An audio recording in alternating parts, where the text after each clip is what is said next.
Okay, I think we can get started. Welcome everybody to our masterclass on irreversible nuclear disarmament and nuclear weapon complexes. It's my great pleasure to introduce Professor Nick Ritchie. Nick is a Professor of International Security at the Department of Politics and International Relations at the University of York. His research and teaching focuses on global nuclear politics and UK and US national security. He previously worked as a research fellow at the Department of Peace Studies at the University of Bradford and was a researcher on nuclear disarmament at the Oxford Research Group. He's published widely on nuclear weapons policy, disarmament, and the Treaty on the Prohibition of Nuclear Weapons. Nick will speak for a little while and then we'll have a Q&A. So do be thinking of questions as he speaks. Over to you, Nick. Thanks very much. Thanks, David and Declan and Basic for inviting me to come and speak to you. So I'm going to introduce some recent research on this concept of irreversibility and nuclear disarmament with a focus on what that means in terms of nuclear weapons complexes. So I've got some slides to share, which I'll do in a minute, but just to give you a bit of a background as to where this body of work came from, because it's something that the UK Foreign Office and the Norwegian Ministry of Foreign Affairs have put quite a lot of money and thought into over the last sort of 3 to 4 years or so. And I was involved in this in a project with the NGO VERTIC and with colleagues at King's College London for 2 to 2.5 years or so. And this really grew out of the long-standing work and interest of the UK Foreign Office and their partners in Norway in the question of nuclear disarmament verification. So some of you might know that they've worked on nuclear disarmament verification in lots of different ways, conceptually, technologically, with lots of other partners for about the past 20 years or so. And they kind of reached a really good point on the nuclear disarmament verification work. But within the sort of diplomatic discourse of the NPT, there are 3 terms that are tied together pretty closely. When it comes to nuclear disarmament, there's verification, irreversibility, and transparency. So Norway and the UK had done a lot of work on the verification side, and were now really interested in what on earth irreversibility might mean in this context. And looking around, there was nothing on this at all. There was one report that was written by VERTIC that was commissioned by the Swiss government back in 2011, and that was it. So irreversibility is one of those terms that's used in lots of different ways by diplomats and sometimes by civil society organizations in the context of the NPT, and then a bit later on in the context of the TPNW, the Treaty on the Prohibition of Nuclear Weapons, but no real thought or research or thinking about what irreversibility might actually mean. Certainly not anywhere near the scale of the work that have been put into thinking through the practicalities and concepts and so on of nuclear disarmament verification. So that was the genesis of this interest from the UK and Norway in unpacking what irreversibility might mean.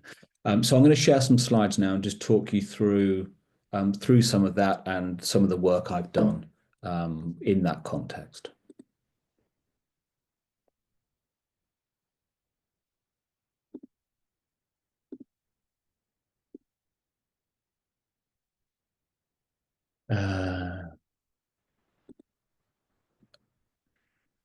Predictably, it worked a second ago, and now I'm not sure if it wants to find what I want to find. Just bear with me a second.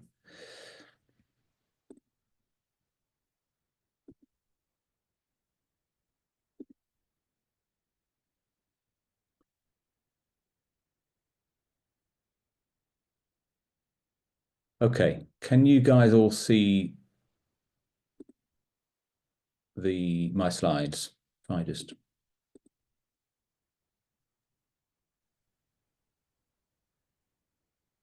Yeah, I can see them. Yeah, okay, good. Well, that's me, and that's what I'm talking about.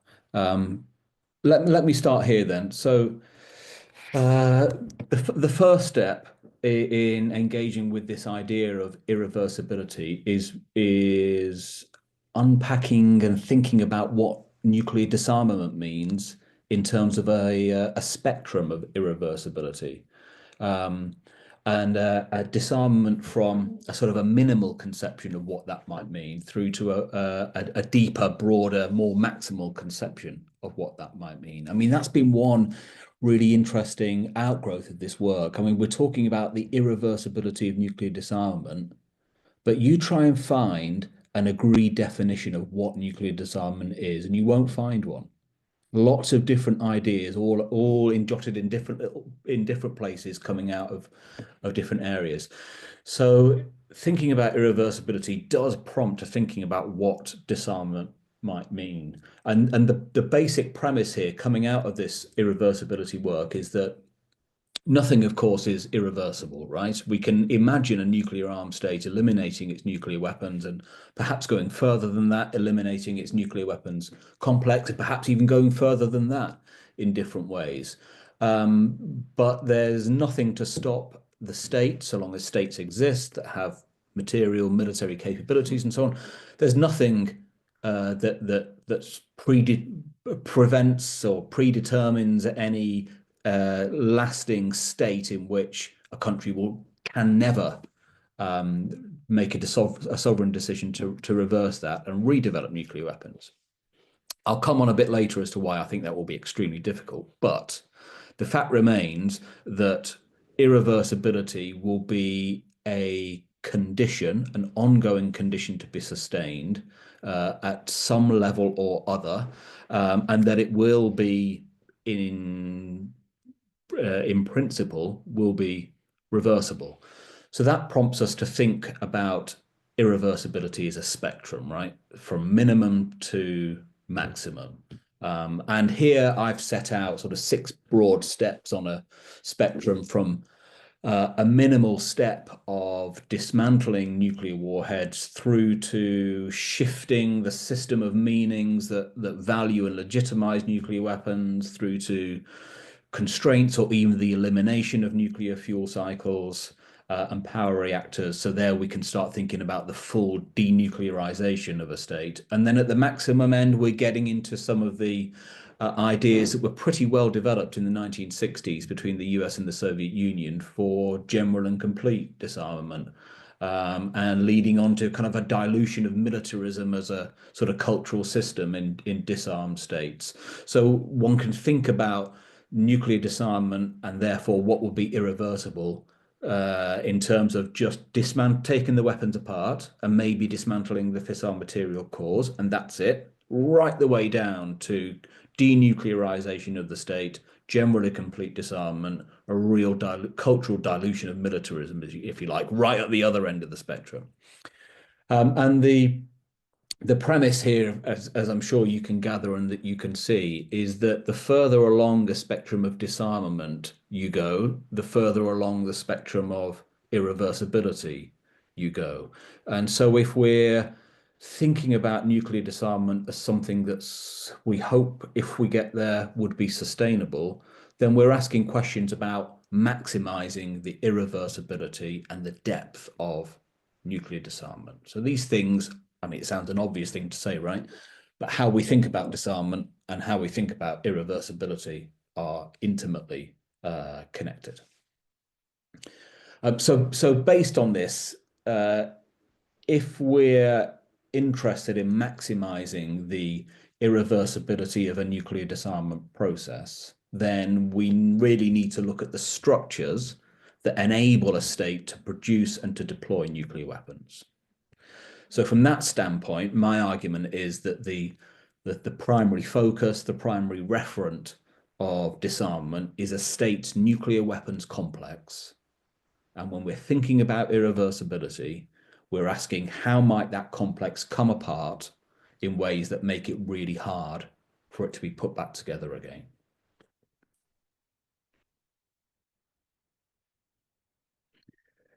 So a nuclear weapons complex then can be understood as a large socio-technical system or system of systems. Now, this is the concept. A large technical system is a concept that comes from the academic discipline of science and technology studies. And that scholarship has studied how large technical complex systems, socio-technical systems, how they emerge and how they become embedded. And then more recently, this body of scholarship has started to explore how these systems can be deliberately destabilized and dismantled, leading to the phase out and abandonment of technologies. Now, a lot of this has been done with a view to how we can transition to a low carbon economy. So how we might phase out coal, how the internal combustion engine might be dismantled, destabilized, the whole system of systems that reproduces that. So my interest is here was, well, how does this apply to thinking about dismantling and sustaining the sort of abandonment, the coming apart of a nuclear weapons complex, understood as a large, complex socio-technical system. And I guess the key point here is that large socio-technical systems like this, like a nuclear weapons complex, these get reproduced over time, so they continue over time through use. And that's important because sustaining something as complicated as this, a national nuclear weapons complex, sustaining that over time takes an awful lot of effort. It simply won't endure by itself. Decisions have got to be made. Lots of programs have got to be funded.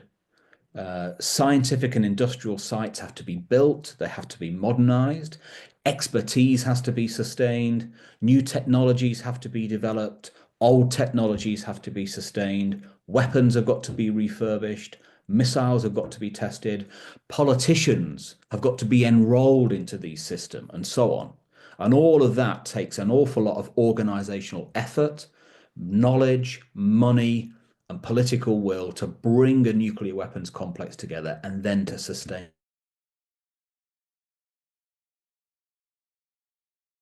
it. Organizational effort, knowledge, money, will, all that stuff. If that starts to dilute over time, then a nuclear weapons complex as a large socio-technical system like this, that will start to come apart. And it will, once it starts to come apart, it will be increasingly difficult to put back together. And we can categorize systems like this, large socio-technical systems, we can categorize them in terms of the 5 categories I've got on here, in terms of materials, competencies, meanings. For our purposes, it's that set of meanings that make sense of nuclear weapons, that become deeply embedded in societies, institutions, and money flows. And when links between these components get disrupted or get broken, and then when the components themselves start to disintegrate, start to be forgotten, start to leave only remnants, then when you get to this sort of phase in the destabilization of a system like this, then the re-emergence of that system or reversing all this unraveling, that becomes really hard, becomes really difficult. And I think if we imagine, I mean, we've seen this in lots of in smaller areas. We've seen it with South Africa, for example, and in other areas of military technology. We haven't seen it with a large, mature nuclear weapons complex yet. But I think that once a nuclear weapons complex has come apart to the point where it's going to be really, really hard to put it back together, we can start to think in terms of structural disarmament. And structural disarmament would describe a situation in which the ability of a state to reverse a disarmament process by reassembling even a kind of a basic nuclear weapons capability, that has all eroded to the point where the time, the cost, the difficulty, and the value of doing so is just a political non-starter. It will be like someone from the Ministry of Defence insisting that we need to redevelop armoured cavalry. You know, we need to build the infrastructure again to train 10,000 people in sword fighting and use of spears and lances, and we'd need to develop the infrastructure for war horses, and that would have to take priority. That would take time. That would be difficult, not as difficult as building a nuclear weapon, but you kind of hopefully get the point that there are we can imagine getting to a point, perhaps we've got there in certain countries with chemical weapons, where everything that was necessary to support it has pretty much gone. There are remnants, but it's pretty much gone. And the cost, difficulty, value, time of reinstating all that is just not politically acceptable, not politically winnable as an argument for all sorts of reasons. So the UK is a good case study for, have I just skipped a slide? Let me, I think I did. Yeah.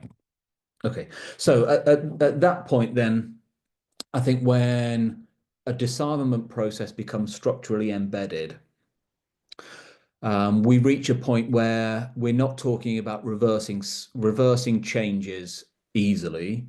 We're not talking about reactivating institutions or knowledge bases or anything like that.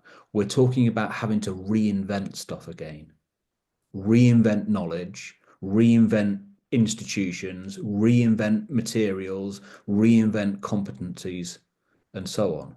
There was an interesting example of this with the refurbishment of the W-76 warhead in the United States, which is one of the warheads that arms its Trident submarine-launched ballistic missiles.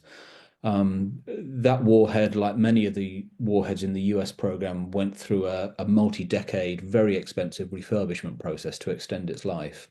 These warheads were designed and built primarily in the 70s and 80s, with trickle production through the 90s, but primarily in the 70s and 80s with technologies of that era. One of the key materials is a material, it's called an interstage material, and it channels the X-rays from the fission blast to create the massive pressures necessary to ignite the fusion part of the warhead, the secondary. That was a very specific type of material that was very hard to make. It was incredible. The process of making it was incredibly corrosive, quite dangerous, needed a specialized facility. It was called Fog Bank, so you can read about that if you want. And this multi-billion-dollar, 2-decade warhead refurbishment program was ground to a halt for 2 to 3 years because the US couldn't make it anymore. They needed it, but the tacit knowledge, the craft of making this had gone because the last people that made it were dead. The records for how to make it were really incomplete. The facilities that made it no longer existed, and the wider set of industries that supported those facilities no longer did the stuff that they did to support the production of this material. So that was a case, only a very small example of just a single component for an advanced nuclear warhead that had to be reinvented. And that was expensive and that was costly. But of course, it was part of this broader program, not part of a disarmament process. And therefore, the investment was made to do that. But it was a striking example of what can happen when even a small part of a system comes apart. So as I was saying, the UK is a good case study for unpacking what a mature but fairly limited nuclear weapons complex looks like as a system of systems that if it starts to come apart will be really hard to reconstitute. And part of this project involved mapping the UK complex, and I mapped it based on these 9 subsystems, if you like. And there's just as you can see there, the 9 subsystems and a brief description of what they contain, each of which has materials, competencies, meanings, institutions, money flows, and so on. And a much more detailed map is available here, mapped using the free online Kumu software, which you're welcome to explore. And my purpose in doing this was to really visualize the diversity and the breadth of the connections within and between this system of systems that makes up the UK nuclear weapons complex. And we'll see if I can just should give you a flavor of what it looks like. So you can zoom in and have an explore if you want. So this is the policy subsystem with its main components: SSBN, the submarine platform, a submarine delivery system, the warhead design, development, manufacturing, testing, and stewardship sort of subsystem. At the top here, you can look at individual systems. That just picks out the warhead subsystem, and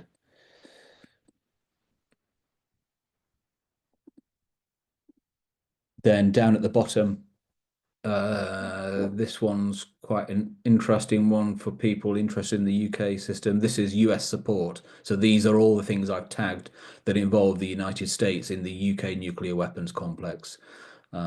Nuclear sites, where international agreements come in, the range of organizations that are involved, and a separate one are kind of the decommissioning nuclear waste, the legacies of all of this.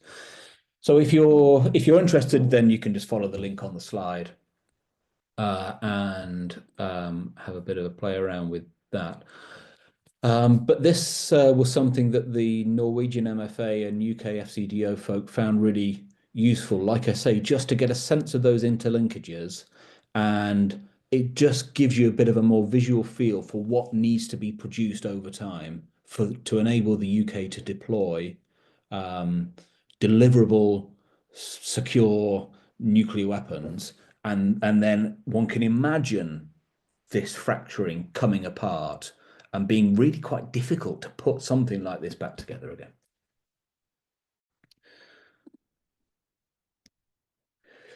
Just to take this a bit further, as part of the analysis that I did, and doing that with a couple of others.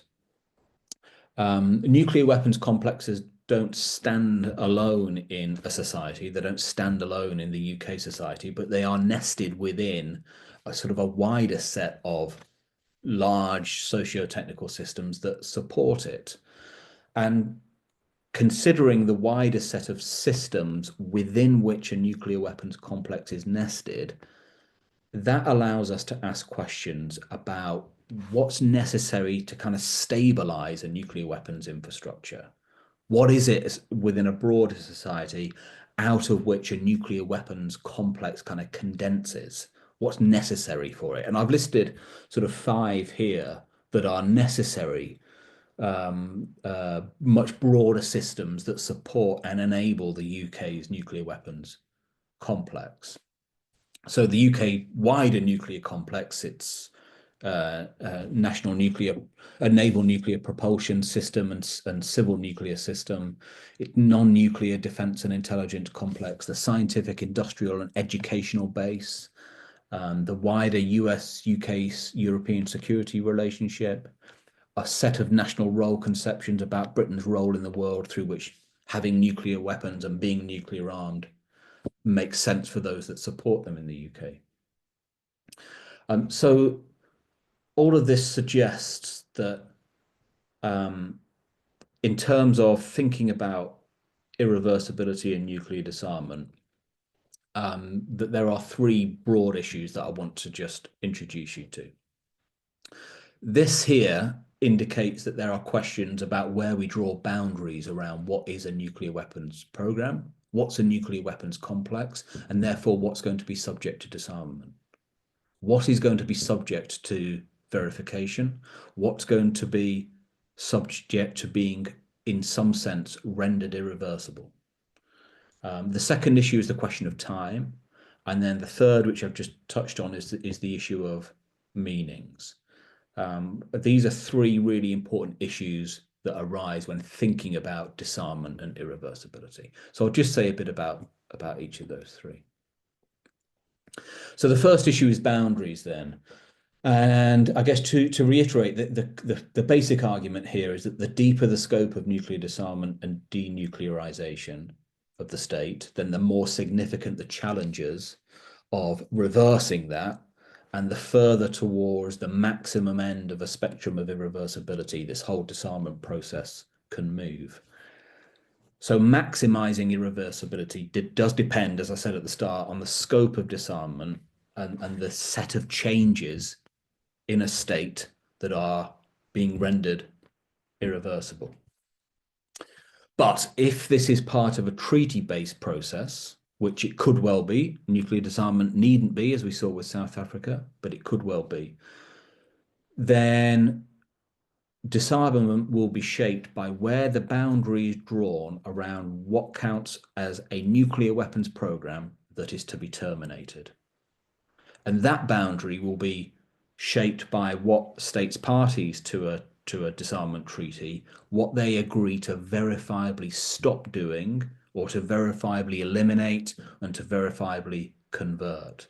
And we can draw that boundary in broader or narrower ways. And I've sort of done that here, moving from drawing a boundary around just the capability to produce a nuclear device through to a wider nuclear weapons production complex, to the wider nuclear weapons complex of the type that I've been mapping for the UK, to then this sort of idea of a broader nested nuclear weapons, broader nested nuclear complex. So where boundaries might get drawn will shape and be shaped by what a state wants to open up and agree to be verified, and also where observers might expect to see changes that could be to greater or lesser degrees irreversible.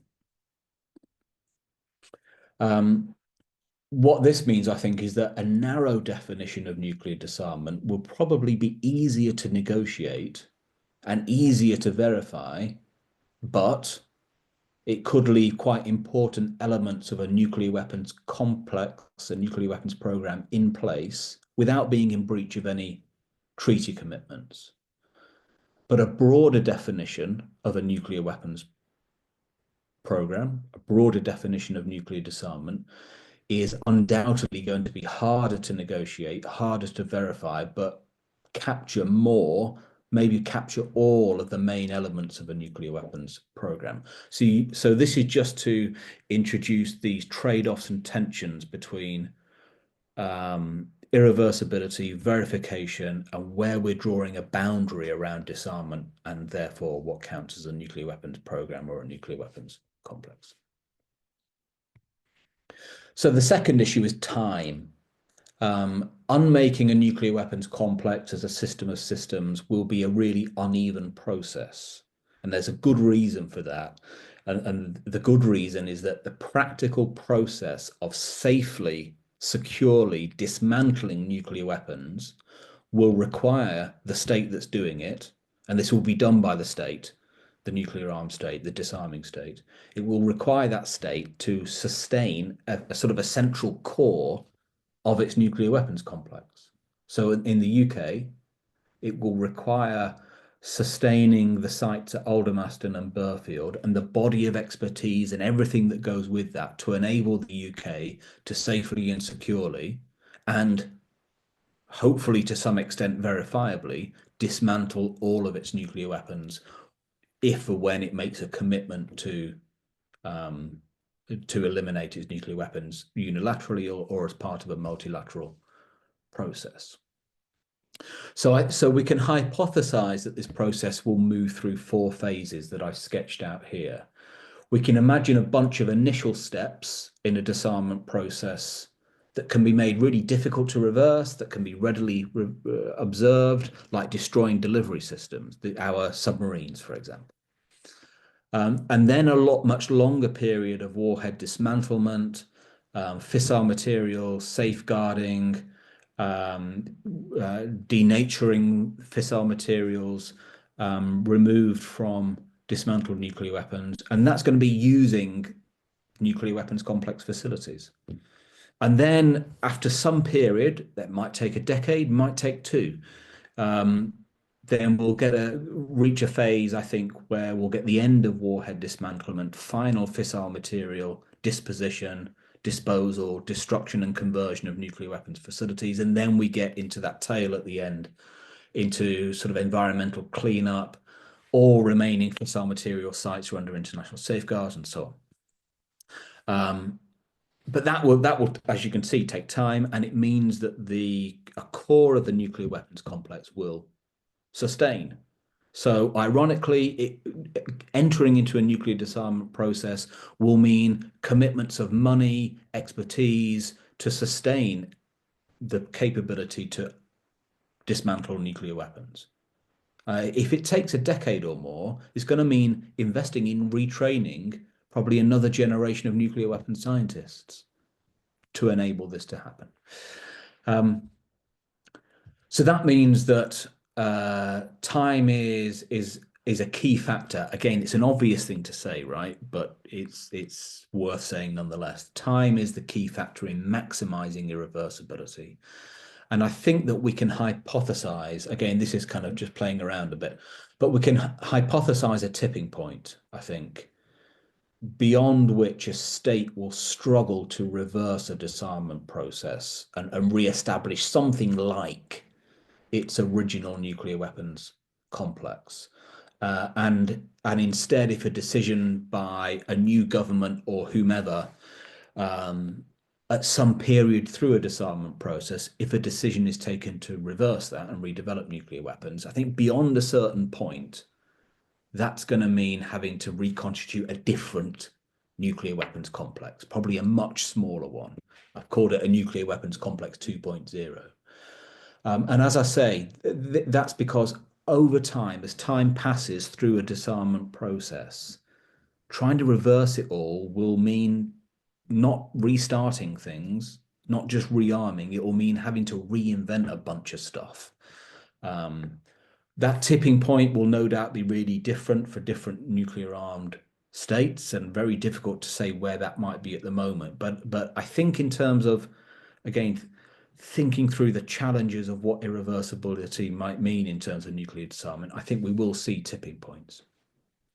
Now, of course, that brings with all of this brings with it, the time part brings with it sort of intrinsic nuclear weapons latency, right?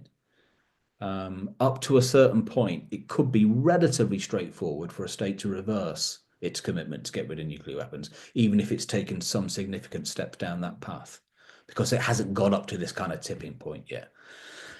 So that latency will be there. That will degrade over time, but the concern will be that is masking a deliberate hedging strategy, where it's actually a purposeful strategy to take a few steps down the line to disarmament and then reverse. And differentiating between the two could be difficult. And that leads to this kind of paradox, really, which a couple of others have thought about as well. And we've seen it in arms control negotiations, but it's a paradox of sort of reversible irreversibility.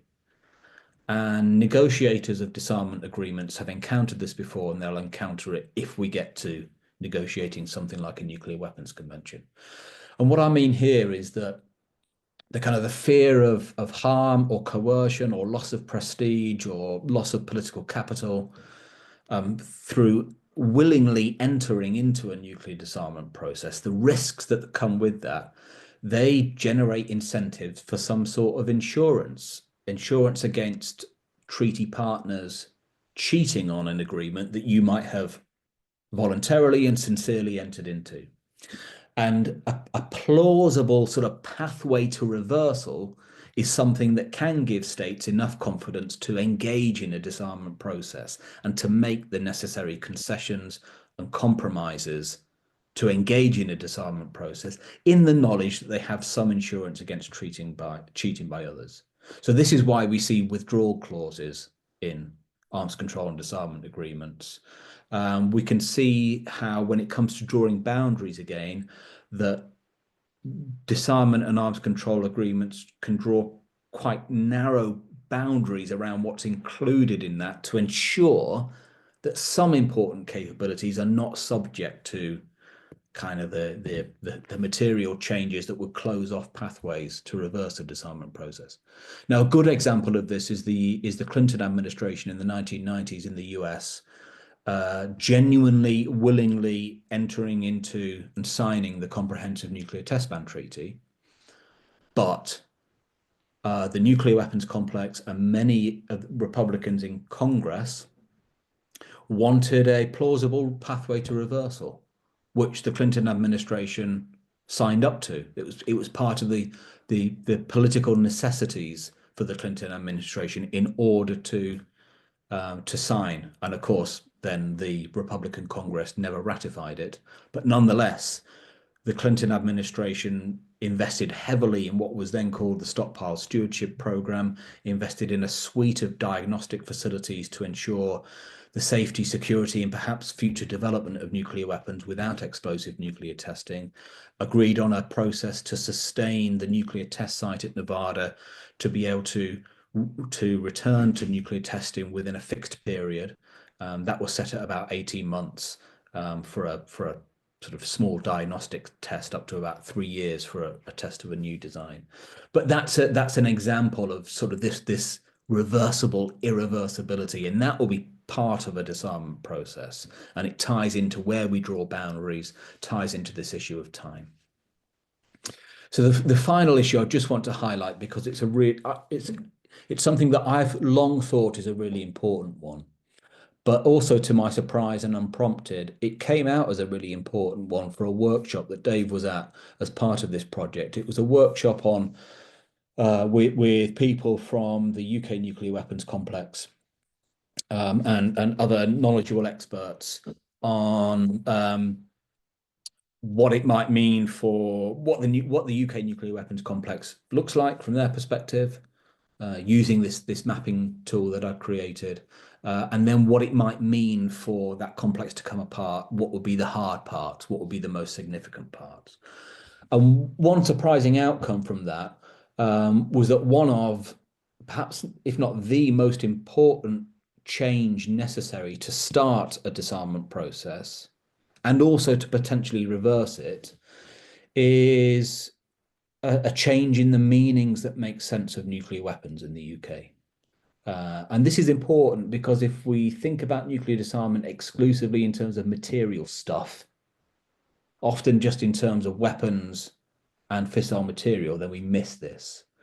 And this is because doing nuclear disarmament will require a shared understanding across the government and military, the Treasury, the public, about why it's necessary to do nuclear disarmament. And conversely, reversing it will require a shared understanding about why it's necessary to re-establish a nuclear weapons complex, given the major costs involved.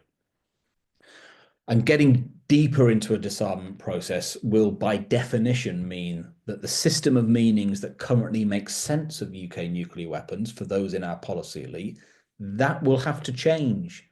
It will have to change massively so that nuclear weapons are seen to have little or no value, or have even been thoroughly delegitimized or even stigmatized. So meanings are a really important part of this process. And when we're thinking about irreversibility in nuclear disarmament, it's important to be cognizant of the change in meanings that can sustain that, and be mindful of how meanings can change in ways that normalize the reacquisition of nuclear weapons. I mean, we're seeing this in Germany, but especially in South Korea at the moment, a contestation around the acceptability of both those countries developing their own nuclear weapons.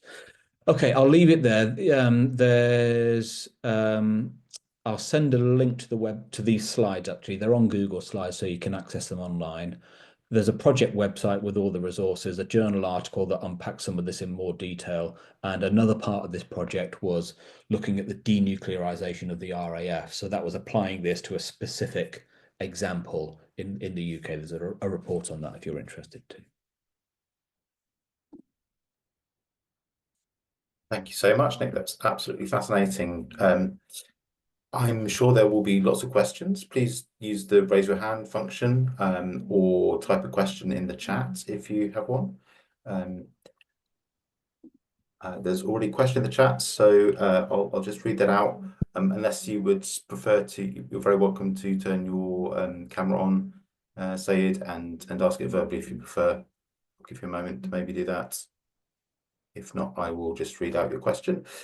Can you identify detailed case studies, studies, in which irreversible nuclear disarmament would have actually taken place, like South Africa, Brazil, 3 former Soviet states? I would really appreciate if you can give any reading material for that, please. I'm teaching disarmament, and this would be really helpful for me and my students. Sorry, your camera's now on. If you want to add anything to what you've written, please feel free. If not, I'll pass over to Nick to answer your question. Yeah. there's a fair bit of this. I mean, as you'll know, the cases of nuclear disarmament are few and far between, and we're familiar with them. So South Africa is the most obvious example. And Dr. Jolyon Pretorius I commissioned her to write a paper on this, on the South African case for this project. And then that's been written up in the Journal for Peace and Nuclear Disarmament. My colleague, Hassan Al-Batimi at King's College, has put an awful, he was been very much involved in this work on irreversibility, put a lot of time and effort into I think now three special issues of that journal. It's published by Nagasaki University, that's got lots of material on the irreversible nuclear disarmament. There's also links to all of that on that project website. So South Africa, the three Soviet states to a certain extent, although they didn't have nuclear weapons complexes as such because they were integrated into the Soviet nuclear weapons complex. But there are some other interesting cases. Sweden is an interesting one, a case that went really quite a long way down exploring military nuclear capabilities and then rolled that back. And there's been some work on that nuclear weapons, that sort of nascent nuclear weapons complex, and its unmaking. But in terms of things to read, if you're teaching this, best thing to do is drop me an email, and then I can. That's the easiest thing to do, and then I can send you some recommendations. Yeah. Very much. I'll also say I think, maintain an excellent page on the University of York website with lots of links to the different research that's been done in irreversibility. I'll drop a link to that page in the chat. So I've put a link to the slides in the chat, so you should all be able to access that. And then there are obviously links within in the slides that take you to other stuff. Dr. Javeed Alam, please go ahead with your question.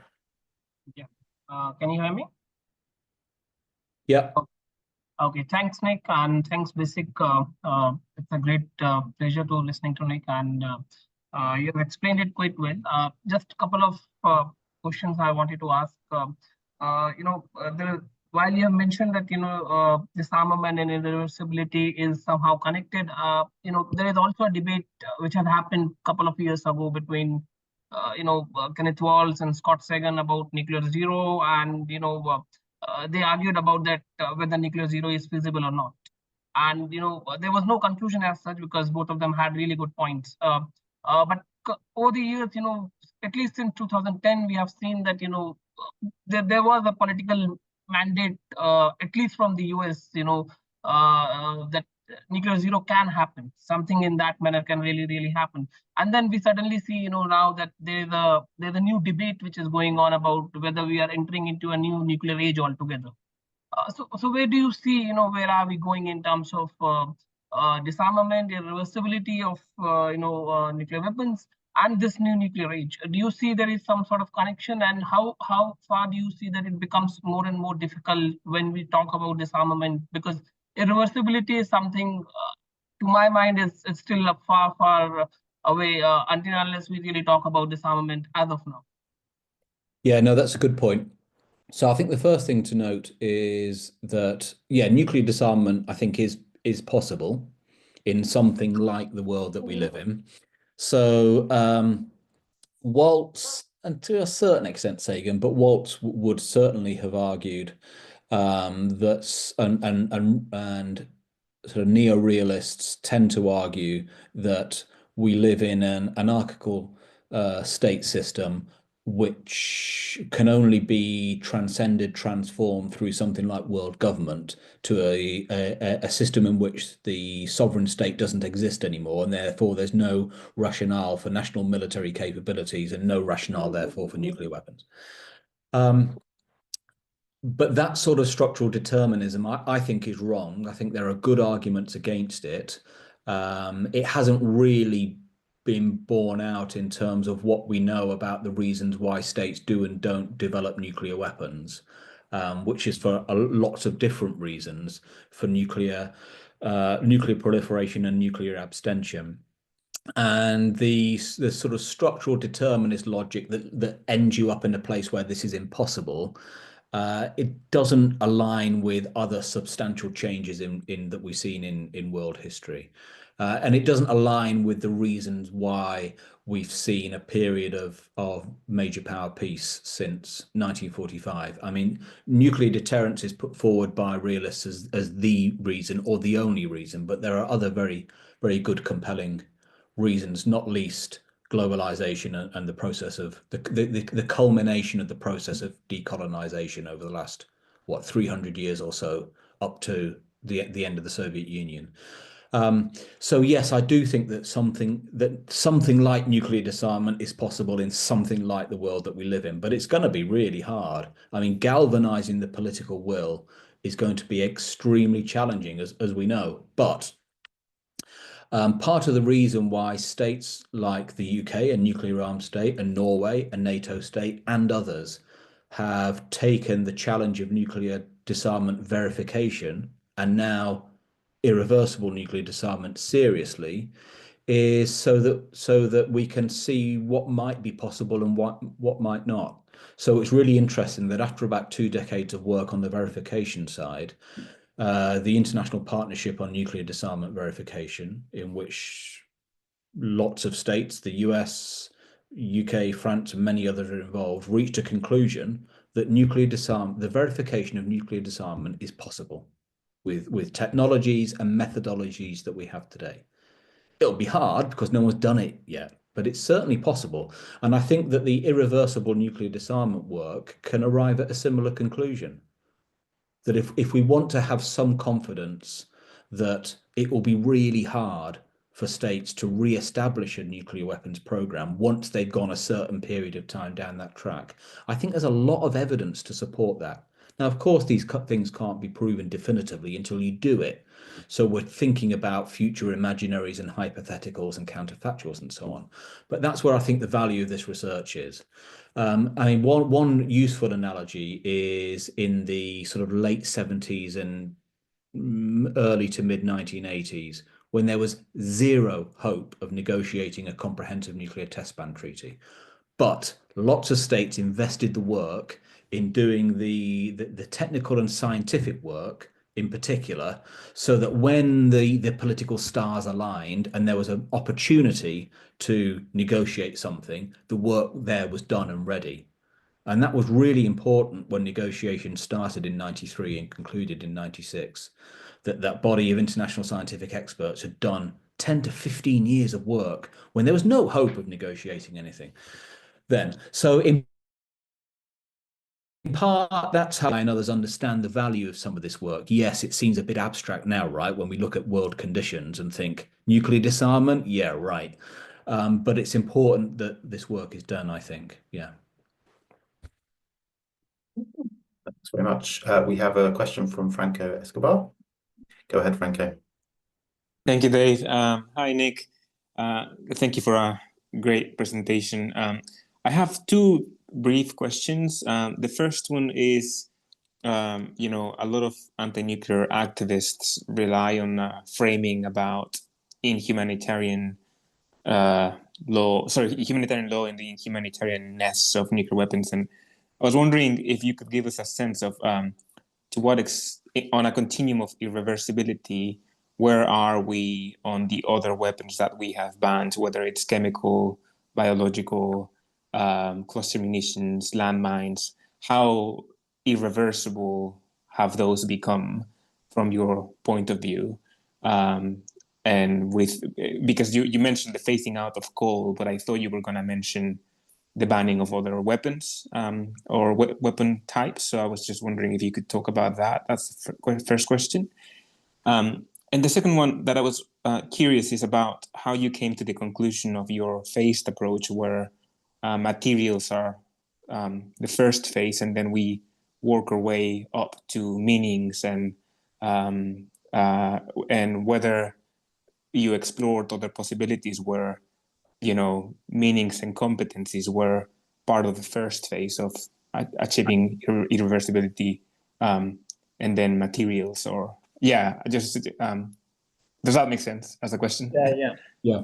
I mean, on your first one, yeah. So I've put it as kind of a sequence. So you're referring to that first slide, is that right? Going from dismantling through to denuclearizing. Yeah. Yeah. I mean, I wouldn't.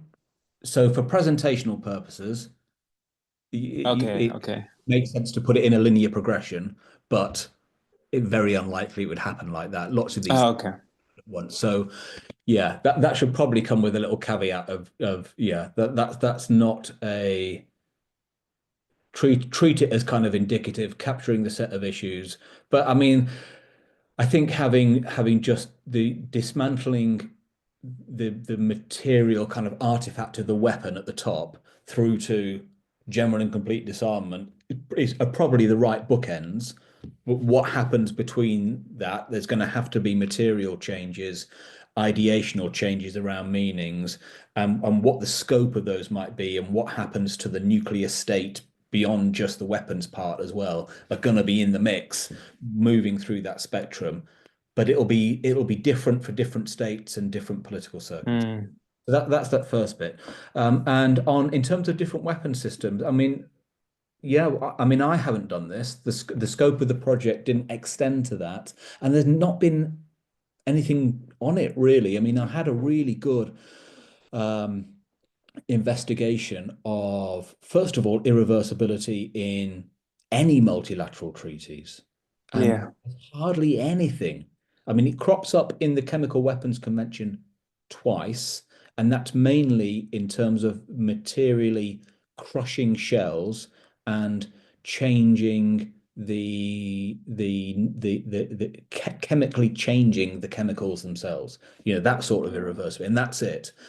Um, so it's not been given any sort of empirical or theoretical treatment at all, really. In multilateral treaties, multilateral prohibition treaties writ large, then that captures weapons prohibition treaties.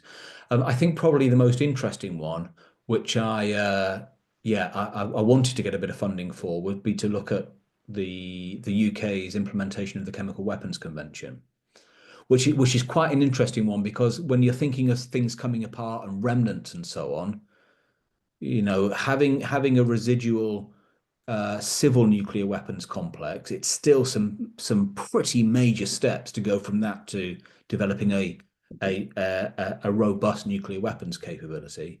But having a chemical industry and having a reasonably advanced military complex like we have in the UK, it's not that much of a big step to go to Mm. redeveloping a chemical weapons capability. So there, the stigmatization of chemical weapons and that system of meaning embedded in law becomes really important. But the short answer is that, as far as I'm aware, and I would love to be corrected, as far as I'm aware, there haven't been any studies that have looked at irreversibility of these capabilities, these complexes, with other weapon systems. Got it. Thank you. Okay, I think we've got time for one more question, and there is one in the chat from Griffiths Nimako. Should new treaties or protocols be developed specifically in addressing irreversibility? Again, what role should international institutions like the IAEA, CTBTO, and the UN play in ensuring irreversibility? Yeah, that's an interesting question. So this is what the UK and Norway, with Mexico and an expanding group of partners, are beginning to think about. So at the third NPT PrepCom, that was whenever that was, last month, there's a joint statement there on irreversibility. I can't remember how many partners signed that, but certainly led by Mexico, Norway, and the UK. And I think they'll be putting forward a joint working paper for the review conference of the NPT next year that's channeling a lot of this work more into a kind of a policy proposal form. So I'll be interested to see how they're translating that. But the main role, I think, in terms of thinking about the role of CTBTO, IAEA, potentially UN Security Council, potentially General Assembly, I mean, that's mainly around the role of verification, which of course ties very closely to irreversibility and ties closely to where one draws the boundary around what counts as nuclear disarmament, what's going to be verified within that. I mean, there's one slide that I haven't put up on here that I chatted about with some of the UK diplomats. And that's, again, imagine concentric circles, where at the heart of it, you've got really secret stuff, like the composition of the plutonium in your warhead, that no state is going to tell anybody else, not even their closest allies. No one's going to verify that. No one's going to know anything about that. So that's secret. And then you've got some other stuff, the next circle, which might be stuff that the state is prepared to open to external verification. And then you've got another circle of stuff which isn't captured by a verification agreement, but is going to be subject to changes anyway, because just by virtue of the fact that a state is getting out of the nuclear weapons business, like, for example, having nuclear weapons safety response teams, right? You're probably not going to be part of a verification agreement that they're not there anymore. But once you've not got any nuclear weapons, you're not going to have those. So that next concentric set of in a circle, if you like, will be a bunch of changes that will be observable and will be indicative that this nuclear weapons complex in all its complexity is coming apart. So there'll be a bunch of observable stuff there that could be subject not to verification, but potentially confidence and security building measures. You could do things more openly and transparently. And then there'll be a wider bunch of stuff that just happens as part of a state denuclearizing, that some states might be interested in, might give them additional reassurance, some might not. So in that sense, verification and irreversibility are kind of tied into each other around these boundaries, and these different organizations will have a role primarily in verification, but potentially in terms of observing some of these other things that can give confidence in the commitment to the process, the commitment to it being irreversible. Thank you very much, Nick. That was absolutely fascinating. Thank you so much on behalf of everyone here. I think that draws us to the end today. I'd like to also thank everybody who asked questions. It's been really valuable input, and I think it's been a really insightful discussion. So thank you so much. The recording of this masterclass will be posted on the BASIC YouTube channel in due course. And I enjoy the rest of all your days. Thank you very much. Thanks for inviting me. Thanks for your questions.